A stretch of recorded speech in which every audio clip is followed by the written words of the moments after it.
Good afternoon and welcome to this week's episode of Rachel Gaffney's Real Ireland. In this week's episode, we're going to talk about St. Patrick. We are approaching St. Patrick's Day, and of course, as usual, the internet and the TV and the magazines will be awash with, green beer, Lucky Charms, beads, and all of the usual stuff that you see on St. Patrick's Day over here in the United States. But I thought it was only appropriate that we talk about St. Patrick, the patron saint of Ireland. He is one of three patron saints, St. Patrick, St. Bridget, and indeed St. Columkill. Now, those saints are for another episode. Today, we're going to talk about the real St. Patrick. There are over 800 churches around the world named after St. Patrick. People associate him with the shamrock, banishing the snakes out of Ireland. Would you associate the colour blue with Ireland and St. Patrick? Maybe, maybe not. But in this episode, we are going to dive a little deeper and learn a little bit more about St. Patrick. Who was he? Where did he come from? Why was he in Ireland? What impact did he leave? And we're going to end then with a little, small little portion on some food in that region of Ireland. I'm going to introduce you to a chef up there, Paul Cunningham.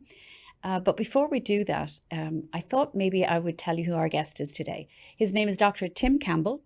And Tim is the director of the St. Patrick Centre in Downpatrick in County Down.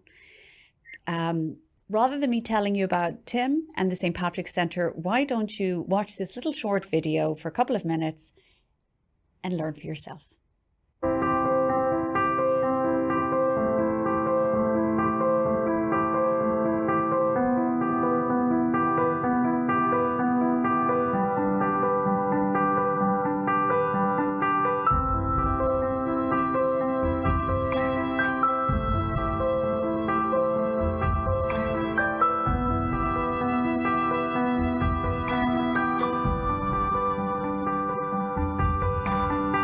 Hello, my name is Dr. Tim Campbell. I'm the director of the St. Patrick Centre, which is the only permanent exhibition in the world about St. Patrick. We say that the story of Ireland begins in the writings of St. Patrick, so this is a wonderful place to come and discover the history and the culture of Ireland. How can you come to Ireland and not find out about St. Patrick?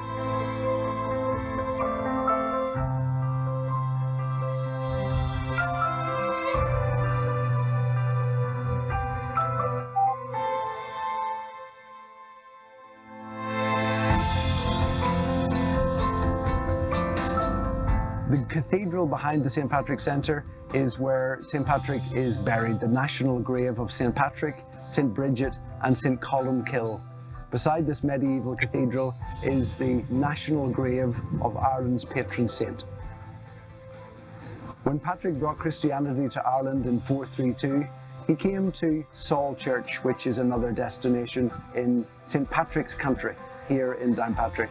And it's there that St. Patrick founded the first church in Ireland, and it was there that he died on the 17th of March, which is now celebrated all over the world.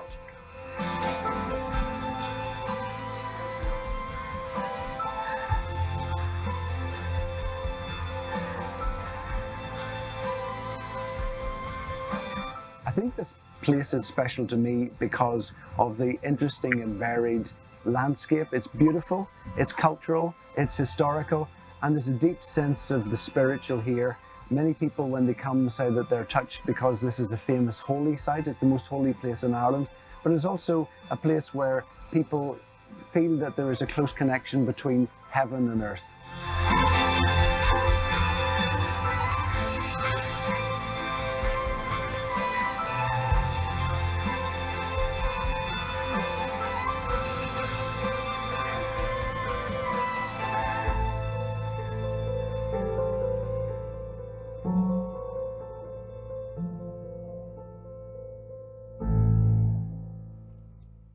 Wow, isn't that really beautiful? And I'd like to introduce you to Dr. Tim Campbell, who is connecting with us right now from Downpatrick in Northern Ireland. Tim, how are you? Hey, Rachel, I'm great. I'm looking forward to March. This is my big time of the year. As I said to you when we were talking yesterday, I said, nobody wants me 11 months of the year, but they want me in March. It's kind of like for an Irish person, and especially for you, it's your Super Bowl. It's the equivalent to the American Super Bowl. This is it. This is your Super Bowl, Tim. Yeah, we keep telling people that St. Patrick, you can celebrate St. Patrick every day of the year in Ireland, because obviously he's not just a festival, but it can be a destination as well. Without a doubt, without a doubt. And we're going to go straight into it right now. That was a beautiful video and it really kind of encapsulates everything that you guys are doing there. So let's start off really briefly. Can you tell people when did the St. Patrick Centre open its doors? We're just about to celebrate our 20th anniversary, and we were created here really in the spirit of St. Patrick after the Good Friday Agreement. So peace came to the northern part of Ireland. We realised that only 1 in 10 people who came to the island 20 years ago, whenever they got to Dublin Airport, they took a right instead of taking a left, which would have taken them north. So we were one of the signature projects to try to improve the tourism numbers to come to Northern Ireland. And of course, we have seen so many improvements over those years. You really have. And I'm going to piggyback on what you said. You and I met last year at a dinner party and we were sitting across the table from each other. And you were so interesting. I always said, I'm going to chat with Tim. I'm going to get Tim to come on this show. And I'm so glad you agreed to it.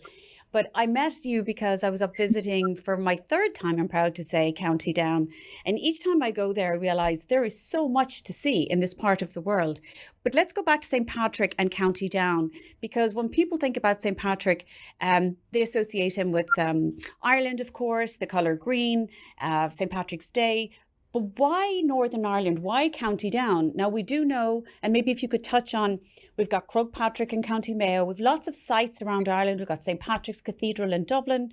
We've got, the Rock of Cashel in Tipperary. Lots of sites, Lough Derg and Donegal, that are associated with and have links to St. Patrick for their own reasons. But why especially County Down? I know it's a big question, but if you wouldn't mind kind of break it down a little bit for us, please. So Patrick came to Ireland twice during his lifetime that we know. Once he was trafficked as a slave, and when he was trafficked, he was a shepherd slave on Slieve-Mish or Slemish, which is near Ballymena, where Liam Neeson is from. He escaped, he goes home, and eventually when he becomes a cleric himself, he comes to bring Christianity to that part that he knew the most, which is here in the northern part of Ireland. So he came on a mission very specifically to the wildest and the woolliest part, to bring Christianity to the place beyond which there was nothing, which was Ireland. I really love what you're doing here. And for most people, growing up in school, for me, I wasn't really a fan of history. And now I realize how much I love history. And history really is just storytelling, isn't it? So you have people who don't teach history very well because it's all about dates. And then you have people who teach history very well by telling a great story. And one of the great stories you tell is the story of St. Patrick. And you can do this by going to the centre. But what I love is how you guys have come up with the St. Patrick's Way, Camino Way and Passport. Could you tell us about that and Alan Graham? And then maybe we'll start introducing people to the story of St. Patrick in a way that you guys have come up with that's very clever. So as you said, Rachel, the St. Patrick Centre is the only permanent exhibition in the world about St. Patrick. So we're a destination. You can come and learn the story of St. Patrick, and what a fascinating story it is. The first words that were ever written down in Ireland were the land of saints and scholars, was written by St. Patrick. So the story of Ireland starts here, but beyond the story, there are all these other sites that are associated with St. Patrick that we thought were really central to the whole thing. Archaeological sites, really, really important, but they'd never been linked up before. So what we did was, over the last, of course, we're all locked down. Most of our business had been through a lot of coach business, hundreds and hundreds of coach tours. So, but because things slowed down, obviously, in the last 12 months, we decided that we'd have a look and extend St. Patrick's Way, a walking trail, the Camino of Ireland, and include a lot of the sites that are critically associated with St. Patrick. Now, I'm going to go there, or our viewers are going to go there. What can they expect? So you're going to give them a lovely passport. We have an image of what you're going to receive. So you start in St. Patrick's Centre and you get this passport. It's that green one that you've got there in your hand. Ah, there it is. Okay. And basically you get it stamped.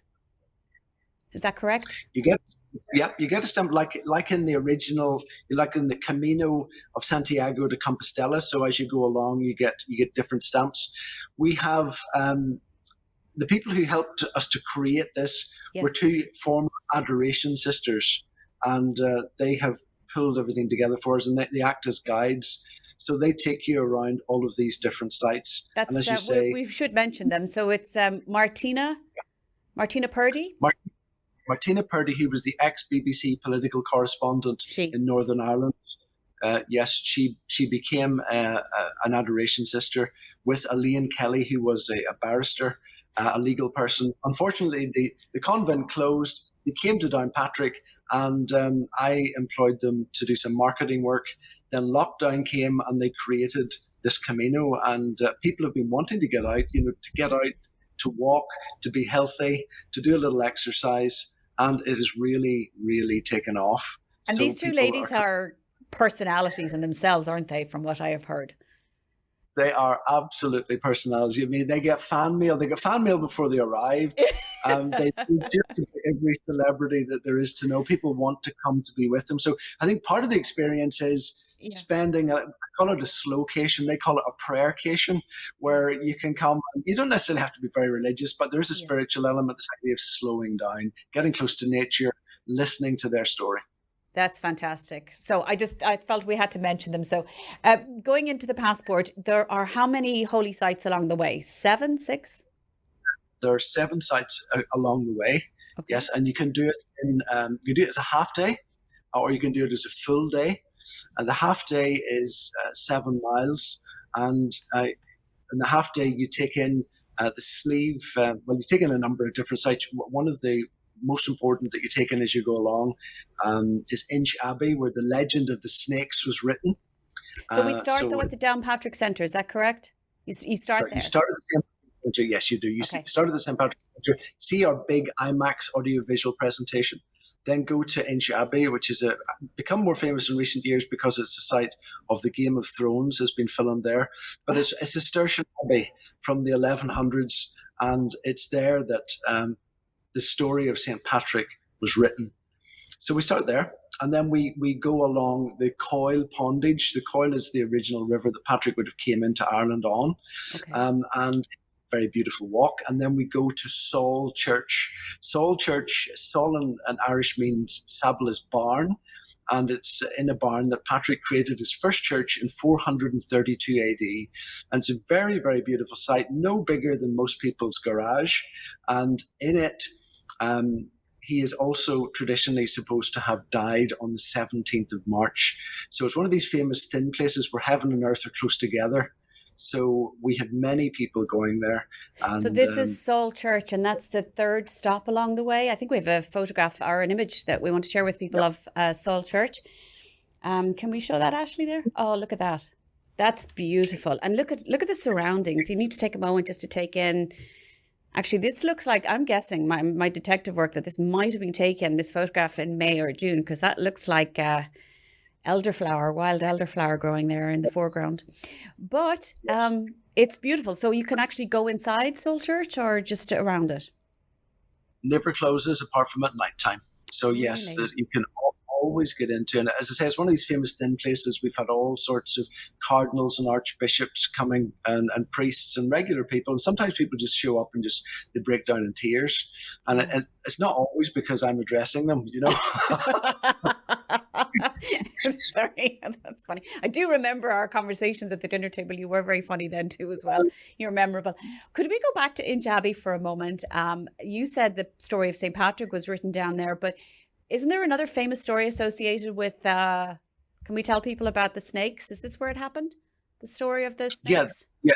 So the story of Patrick banishing the snakes from Ireland, of course, Patrick didn't banish the snakes. If you ever see Patrick as a statue, he's standing on a snake.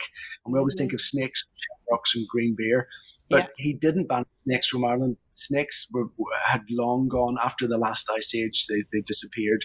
So Patrick didn't banish the snakes, but the legend of Patrick banishing the snakes was written down, and it was written by a monk called Jocelyn of Barrow in Furness Abbey, and that abbey is Inch Abbey, which is in Downpatrick.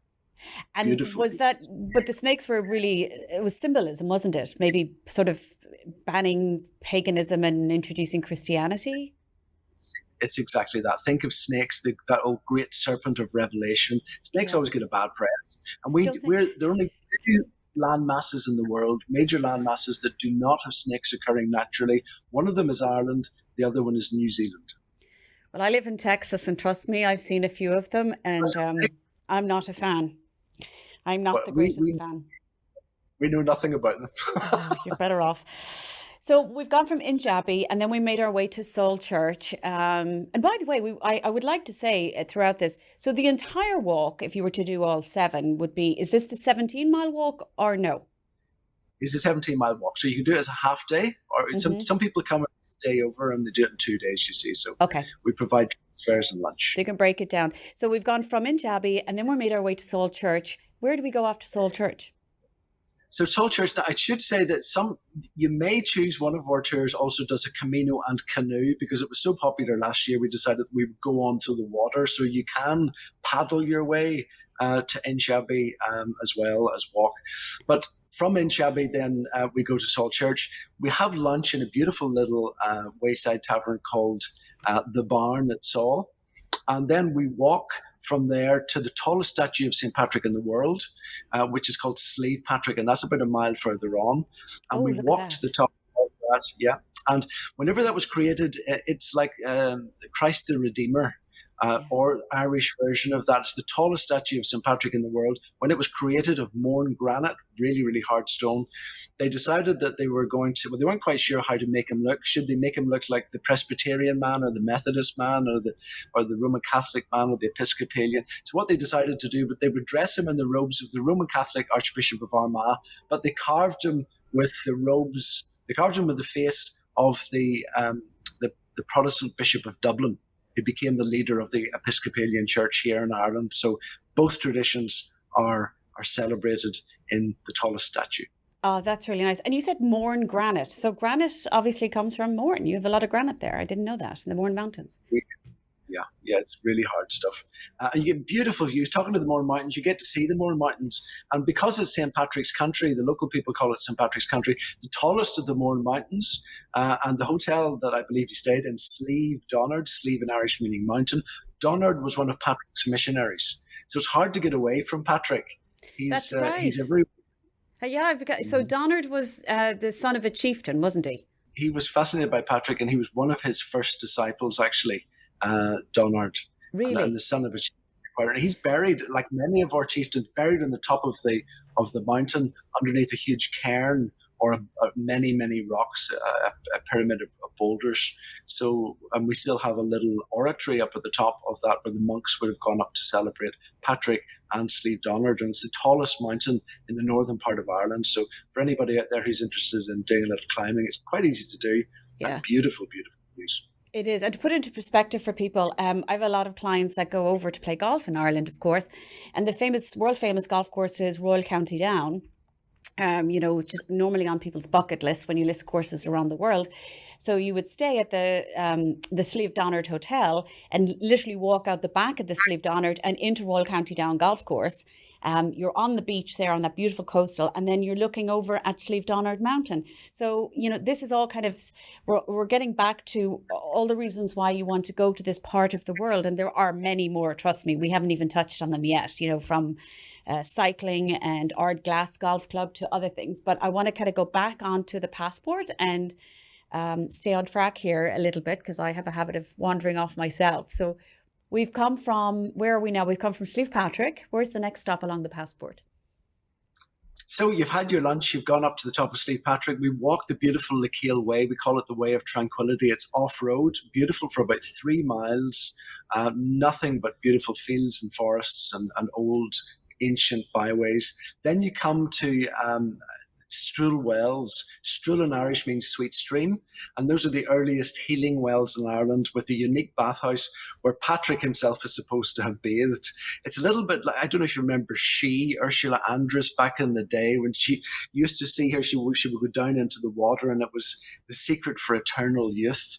It's a wee bit like that. Local people call it St Patrick's Tub. Do you mean Ursula Andress that used to be, was she a Bond girl or something? Oh, yeah. yeah. So as soon as I tell, of course, I tell our visitors about, the secret for eternal youth. Everybody wants to jump into the water, but we have to try and keep them out. Okay, you So the have to water comes tell people the story. Come on, tell them the funny story you told me about back in the day yeah, with the wells. back in the day, with the wells are famous for being triple distilled holy water, which is Yes. really, really unusual. So in the summer solstice, about 10,000 people would have come to these wells, and they would have created almost a town in itself all the way around the wells. And they, whenever it came to midnight, there was a surge in the water, and we're not sure whether it was a holy surge or somebody was holding the water back, and then it surged through, and it cascades through a series of little healing wells and into this big tub. And people used to frolic about, semi-naked, I have to say, and there was such jocularity going on because they believed that you could not commit a sin at that one particular time. So all these people were having, a very serious early Woodstock going on in there, and by the 19th century, so the middle of the 1800s, the local people decided that it wasn't a terribly good idea. Although people would come here from as far away as Galway barefoot to come to the wells. Wow. So, but the local bishop decided he would plough it up because he didn't want people to keep coming. But people still come. They still come. Hopefully not doing the same thing. Well, not as not on our tour. Not on our tour. Okay, we'll move this on because this is the PG version today. But after the Holy Wells, where do you go after that? Where's next stop on the passport, Tim? Holy Wells, then we come back into Downpatrick. We go to the Roman Catholic St Patrick's to see the only mosaic shrine of St Patrick in Ireland. Is this in the St Patrick's Cathedral? That's in the Roman Catholic Church, which is St Patrick's Roman Catholic. Okay. And then you go to the medieval cathedral, which was built in the 1180s by Jean de Courcy and his Norman knights. And the Cistercian monks came here from Bec in France, and they built that. And of course, St Patrick is buried right beside. And you'd mentioned at the start of the program about three saints, that we traditionally have three saints buried, two with St Patrick. So we've got St Patrick, St Bridget, and St Columkill. And the medieval rhyme is, in down one grave, three saints do fill, Patrick, Bridget, and Columkill. So the three apostles of Ireland are all buried here. It was big business for early pilgrimages. Okay. So there you have the passport. And I think we'd be remiss not to talk about a few little fun points and facts. I don't know if you've noticed what colour I'm wearing today. So you're wearing the national colour of Ireland? Yes. And I tell people that that's our national colour of Ireland. And they're like, no, it's not. It's green. I'm like, no, it's actually blue. And I know that part of it is the Reformation of when Henry VIII was King of Ireland, and he had left the Catholic Church, and then we had a flag with a harp with the blue background on it. That's where the blue came from. But there are other associations with the blue. Could you tell us about those, please? Well, a lot of people think, as you say, it's green, but the green is a more recent thing. Medieval times, St Patrick and his colour was blue. St Patrick's, the ancient order of St Patrick was blue. There may have been another colour before that we don't know about, but certainly whenever it was endorsed into medieval arms, yes, the colour of the President of Ireland's flag is blue. That's right. Green Flying comes outside. a little later. Sorry, Green I didn't mean to interrupt with the time difference. Sometimes I sound like I'm interrupting you and I'm not. It's the lag sometimes. Yeah, green tends to be the emigrant's hue looking back. We get so many people coming from the drier parts, particularly of America, and they talk about the 40 Shades of Green. And 40 Shades of Green is a song that was only written a few years ago. It's not ancient, but the blue colour is ancient. So we're not trying to, be buzzkills here or kill anybody's fun and love of green, but this is the official colour. And actually that's funny enough, the colour I chose for my company when I started all those years ago. And that's the story behind the blue in my logo. The shamrock, I really need to talk about the shamrock. People, every time, I've been living here 20 plus years in the United States, and so many people use the 4-leaf clover by mistake, but we are looking at the shamrock, which is actually 3 leaves. Could you just really briefly explain, Tim, the symbolism behind the 3-leaf shamrock with St. Patrick? Okay. if you ever see a statue of St. Patrick, he's holding a shamrock in one hand, and that's supposed to represent how he Christianized Ireland. The Irish people, they believed in worshipping vegetation, they worshipped trees and rivers, and he was trying to show them the Trinity. So the idea is that the shamrock was supposed to be him showing them the Trinity. Now, I've got to say, he doesn't write that down. He doesn't mention that anywhere. Yeah. But you can see that it would be something that they may well have picked up. They also worship things in threes. So again, the Father, Son, and Holy Spirit, and using a plant to demonstrate this may well have been something that he did. I get asked all the time as well. I was visiting Monaster Boyce in County Louth, and one of the highest, if not the highest, I think, Celtic Cross in Ireland. I took a photo of it. It was beautiful with the sky in the background, but I'd like people to see, isn't it lovely? Actually, this was just one of the Celtic Crosses in Monaster Boyce, but people ask me about the Celtic Cross. Can you explain to them what we're looking at, why the cross and the circle? Well, it's almost unique to Ireland, this idea of having a cross and a circle in it. Different people say different things about it.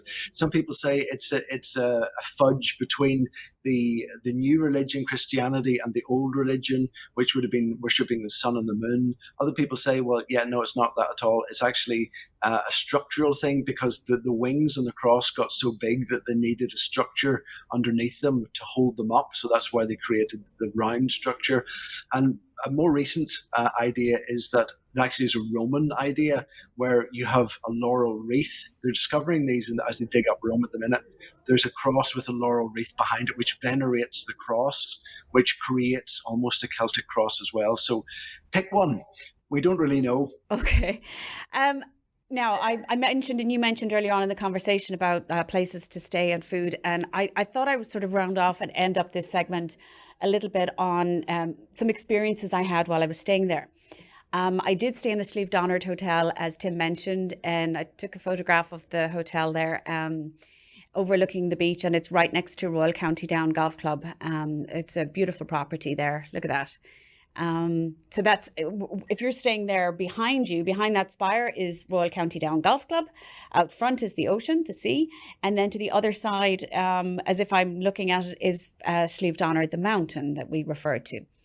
But one of the experiences I had there was the food. The food in Ireland is spectacular. The entire island of Ireland, you have not lived until you've really experienced the food. Now, I would be remiss again in not mentioning Chef Paul Cunningham.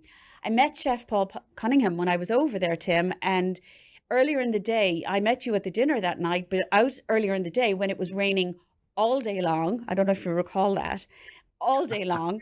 I had been digging potatoes with Mash Direct in the rain, in the mud. Good farm girl I was.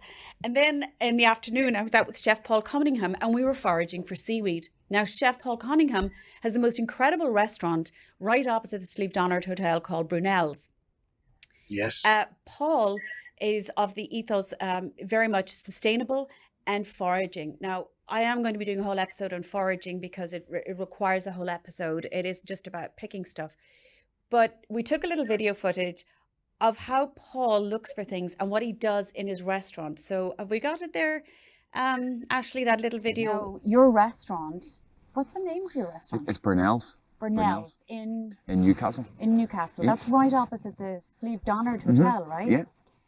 So when you are using this, what would you use this sea truffle for? Because it's not actually a truffle. No. But it's called a sea truffle because it smells and tastes like a truffle of the sea. It smells and tastes like a truffle of the sea. What would you use it for? So we would use it for infusions, but we try that and use it for seasons as well. Yeah. So it goes really well with pork. So if you're doing like a puff pork cracker, we would just season it at the end with sea truffle. And the contrast in flavours, it's amazing. So you take the skin, you fry that, it bubbles up. This is dehydrated. Yeah. It's made into a powder, and then you season it with it. Oh my gosh. It's amazing. It's really, really good. There's so many things you can do with it. There you have it. So when you're out and about and when you can get back out again, Tim, you got to go visit Paul at Brunel's restaurant. Here's a few images of some of his work. Look, this is what he produces in his little kitchen there. They're just works of art as well. work but he of art. uses local ingredients and he forages all the time. So he uses shamrock, he uses seaweeds. See, there we have the shamrock there. And I thought that was these were just nice little food images to round off and show, what's happening in the area, which is not what people expect, is it, when they look at Irish food? When you look at all the images that are out there of, well, we won't say, but that's actually what we eat. And those are the experiences we have over there. Isn't that correct? I think we're a lot more exotic than people think. They think it's all Colcannon and, Yeah. cabbage and corned beef, which is nice in itself, but that's not the staple. No. And you're talking about weather. Somebody had asked me the other day, what's it like in Ireland in the summertime? And the answer is, of course, the rain is warmer. Love it. Okay, I'd never heard of that, but that's fantastic. And you know what? I can't believe it, but I mean, we've been chatting for over half an hour, and I could, of course, talk to you forever and listen to you forever, but we're going to have to end it there. Tim, I can't thank you enough for joining us. For people watching this and they want to learn more, what we're going to do is we will be providing links to the St Patrick Centre. We'll be providing links to any upcoming events. But I do urge people to go to your social media pages, and it's the St Patrick Centre, not just St Patrick Centre. It's the St Patrick Centre. Your website is very comprehensive. It takes you to all your social media platforms. You work with Tourism Ireland. You work with different people, and there's different events coming on that I know about with Irish dancing, Irish food. So I urge people to go to the St Patrick Centre website. We will be providing the link to this, to Slieve Donard Hotel, to Brunel's and more. And they'll be in the comment section after this all airs. So Tim, thank you very much. I know you've got a hectic schedule ahead of you with St Patrick's Day.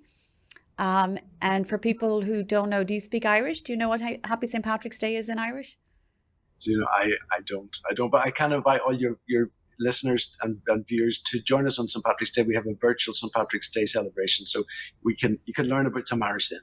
Okay, so I'll say it. So Lo Féile Pádraig is Happy St Patrick's Day, and until next time, everybody, thanks for joining us. Bye, y'all.